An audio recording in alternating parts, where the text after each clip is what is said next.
Hi friends, Bharani Shanmuga சீரியலை பற்றி தான் நம்ம இந்த வீடியோக்குள்ளே பார்க்க போகிறோம். வாங்க நம்ம வீடியோக்குள்ளே போகலாம்.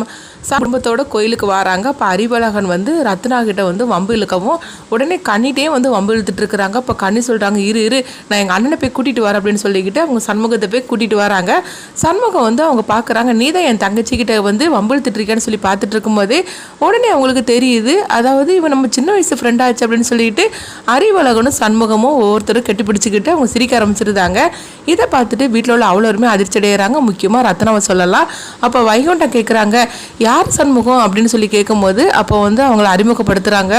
ஓஹோ அவனா நீ அப்படின்னு சொல்லிட்டு வைகுண்டமும் என்னப்பா நல்லா இருக்கிறியா அப்படின்னு சொல்லி விசாரிச்சுக்கிட்டு இருக்கவும் அப்போ சண்முகம் அறிவழகனை பார்த்து கேட்குறாங்க, டே வெள்ளக்கட்டா நீ இத்தனை வருஷமா நீங்களாம் எங்கடா போயிட்டீங்க அப்படின்னு சொல்லி கேட்கும்போது அப்போ அறிவழகன் சொல்கிறாங்க, எங்கள் அப்பாவுக்கு திருச்சியில் வேலை, அதனால தான் நாங்கள் குடும்பத்தோடு அங்கே போயிட்டோம். எனக்கு இப்போ இங்கே வேலை கிடைச்சனால தான் நான் அங்கே வந்தேன். அதுக்கப்புறமா தான் தெரியுது அது ஸ்கூலே உங்களோடது அப்படின்னு சொல்லிட்டு அப்படிங்கவும் உடனே அவங்க ரெண்டு பேரும் ரொம்பவே சிரித்து பேசிகிட்டு இருக்கிறாங்க. அப்போ இசைக்கு சொல்கிறாங்க, நீ தானே எங்கள் அக்காவுக்கு சின்ன வயசில் லவ் லெட்டர் கொடுத்தவன் அப்படின்னு சொல்லவும் உடனே அது ஃப்ளாஷ்பேக்காக ஒரு கதையை கட்டுறாங்க. அப்போ அறிவழகன் ரத்னாவுக்கு லவ் லெட்டர் கொடுக்கவும் உடனே ரத்னா தன்னுடைய அண்ணன் சண்முகத்தில் இந்த விஷயத்த சொல்கிறாங்க. சண்முகத்துக்கும் அவங்க அறிவழகனுக்கும் ஒரு சண்டை நடக்குது. இதெல்லாம் நினச்சி பார்த்து அவங்க எல்லாரும் சிரிச்சுக்கிட்டு இருக்கும்போது ரத்னா முறைச்சு பார்த்துட்டு இருக்கிறாங்க.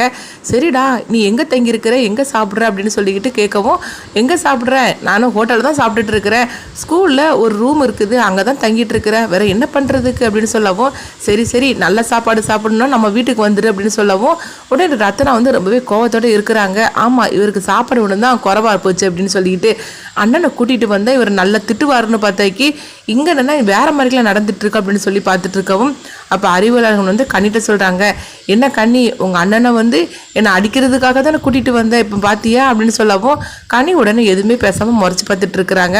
சரி நாங்கள் கிளம்புறோம் அப்படின்னு சொல்லிட்டு சண்முகம் அங்கேருந்து கிளம்புறாங்க. அடுத்தவங்க பார்த்தோம்னா முத்துப்பாண்டியை தான் காட்டுறாங்க. முத்துப்பாண்டி அவங்க வீட்டுக்கு வராங்க. அப்போ பாண்டியம்மாவும் சவுந்தரபாண்டியும் ஒருத்தருக்கு ஒருத்தர் பேசிகிட்டு இருக்கிறாங்க. அப்போ உங்கள் பாண்டியம்மா சொல்கிறாங்க, இப்படியே விட்டைக்கு அவ்வளோதான், நீ உன் மகனை மறந்துட வேண்டியதான் அப்படிங்கிறாங்க. ஆமாம் இதை இப்படியே விட்டுறக்கூடாது, எப்படியாவது அவனை உசிப்பேற்றி நம்ம வீட்டுக்கு வர வளைக்கணும், அது மட்டும் இல்லாமல் இசைக்கிட்ட இருந்து அவனை பிரிக்கணும் அப்படின்னு சொல்லிட்டு இருக்கும்போது அங்கே முத்துப்பாண்டி வராங்க. முத்துப்பாண்டி சவுந்தரபாண்டி பற்றி முறைச்சி பார்த்துட்டே போகிறாங்க. அப்போ சவுந்தரபாண்டி டே இங்கே வாடா அப்படின்னு சொல்லி கூப்பிடவும், என்னதுக்கு என்னை கூப்பிட்டு இருக்கிற அப்படின்னு சொல்லி கேட்கும்போது, என்னடா நீ பாட்டுக்கு அங்கே போய் இருந்துக்கிட்ட, ஊர்லெல்லாம் என்ன மாதிரிக்கு பேசுகிறாங்க தெரியுமா, வீட்டோட மாப்பிள்ளையை போயிட்டானா அப்படின்னு சொல்லிக்கிட்டு என் காது படவே பேசுகிறாங்க, அது எனக்கு எவ்வளோ அசிங்கமாக இருக்குது தெரியுமா அப்படிங்கும்போது உடனே முத்துப்பாண்டி முறைச்சி பார்த்துட்டு இருக்கிறாங்க. ஏன் உன் மருமகள் அங்கே வீட்டுக்கு வரவழைச்சி நீ ஏதாவது பண்ணுறதுக்காகவா அப்படின்னு சொல்லி கேட்கும்போது, என்னடா இந்த மாதிரிலாம் நீ பேசிகிட்டு இருக்கிற அப்படின்னு சொல்லும்போது, ஆமாம் ஏற்கனவே இசைக்கு நீ பண்ணின துரோகத்துக்கு தான் அவன் சண்முகம் இங்கே விட மாட்டேன்னு சொல்லிட்டான், அதனால தான் நானும் அங்கே போய் இருந்துட்டு இருக்கிறேன், தேவையில்லாமல் இந்த மாதிரிலாம் பிரச்சனை பண்ணிகிட்டு இருக்காது அப்படின்னு சொல்லவும் அப்போ பாக்கியம் வராங்க.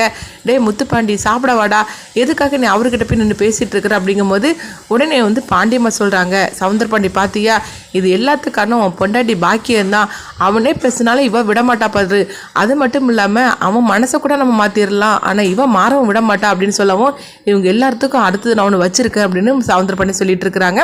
இந்த மாதிரி நடந்துட்டுருக்கு.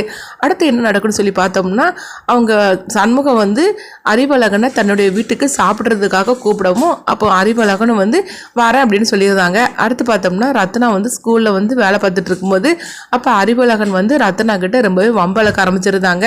சின்ன வயசுலேயே உனக்கு நான் லவ் லெட்டர்லாம் கொடுத்துருக்குறேன், என்ன மறந்துக்கிட்டு நீ எப்படி நீ வெங்கடேஷை கல்யாணம் பண்ணிக்கிடலாம், என் ஞாபகமே உனக்கு இல்லையா, நீ வேணா என்ன மறந்துருக்கலாம், ஆனால் நான் உன்னை மறக்கவே இல்லை அப்படிங்கவும் அப்போ ரத்னா சொல்கிறாங்க, அங்கே பாரு தேவையில்லாமல் இந்த மாதிரிலாம் என்னை வம்பு இழுத்துட்டு இருக்காத, இப்படிலாம் நீ பண்ணிட்டு இருக்கதை எங்கள் அண்ணன்ட்ட சொன்னோம்னா அவ்வளோதான் அப்படிங்கிறாங்க. ஆமாம் உங்கள் அண்ணன் என்ன பண்ணிட போகிறா அப்படிங்கும்போது, சின்ன வயசுலேயே உனக்கு அடி கொடுத்து உன்னை விரட்டி விட்டுருக்காரு, அப்போ இப்போ என்ன நடக்கும்னு சொல்லி பார்த்துக்கோ, அது மட்டும் இல்லாமல் நான் கல்யாணம் ஆனவா அப்படிங்கிறாங்க.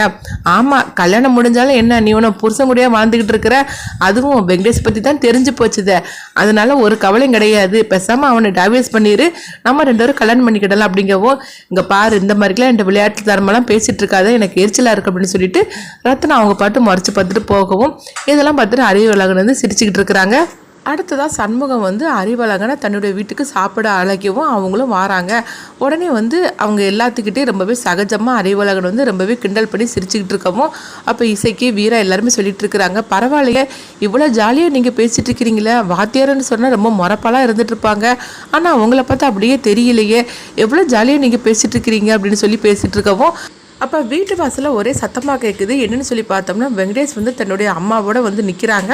அப்போ அறிவழகன் வந்து வீட்டுக்குள்ளே இருந்து வரவும் ரத்னாவும் கூடயே வராங்க. இதை பார்த்துட்டு அவங்க ரொம்பவே வந்து ஆவேசத்தோடு இருந்துட்டு இருக்கிறாங்க.